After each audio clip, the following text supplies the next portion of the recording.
শিল্পীময় এইবাৰ বহাগ আহিল আৰু গ'ল। কুলিৰ মাত শুনি এইবাৰ মন আনন্দিত নহ'ল। এইবাৰ বহাগ আহিল আৰু গ'ল।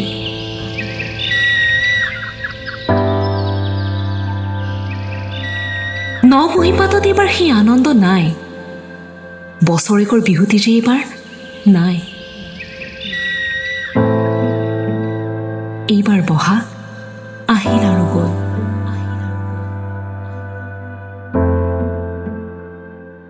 তৰুলতা বৃক্ষ আজি তোমাৰ প্ৰেমত মুগ্ধ নহ'ল। খিলখিলাই আনন্দত আত্মহাৰা হোৱা গছৰ পাতবোৰো আজি শুকাই গ'ল। এইবাৰ বহাগ আহিল আৰু গ'ল।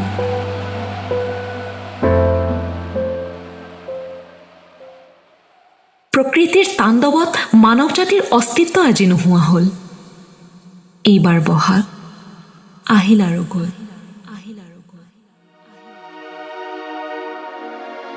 কৰোণা আহিল, লকডাউন হ'ল, কিন্তু সেইসকলৰ কি হ'ল যিয়ে অপেক্ষা কৰে কেৱল বহাগৰ?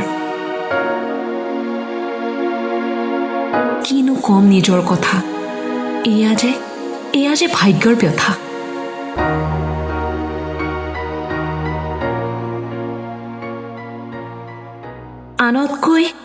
আনতকৈ জানো পৃথক আমি? কি কৰিবা, শিল্পী যে আমি।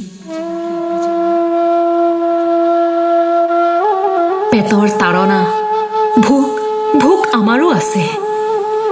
নহয় পৃথক আনতকৈ আমি। আমিও তেজ মঙহৰে গঢ়া প্ৰাণী। কি কৰিবা, শিল্পী যে আমি।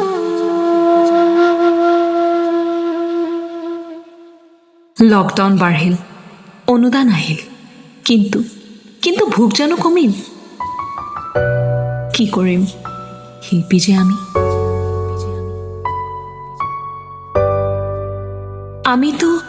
আমিতো নোৱাৰো আন দহৰ দৰে সাহায্যৰ টোপোলা বিচাৰি লাইনত থিয় হ'বলৈ, কাৰণ আমি শিল্পী।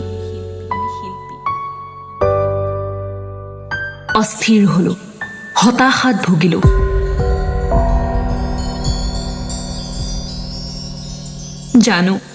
জানো এই বহাগ আকৌ আহিব। তেতিয়ালৈ পাৰিম জানো আন দহৰ সৈতে দুচকুত হাঁহি বিৰিঙাই থাকিব?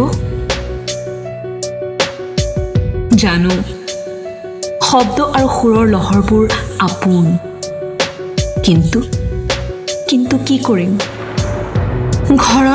ঘৰৰ বোজাবোৰোচোন সমানেই আপোন। বছৰ জোৰা সপোনবোৰ সপোন হৈয়ে ৰ'ল, কিন্তু কি কৰিম, শিল্পী যে আমি।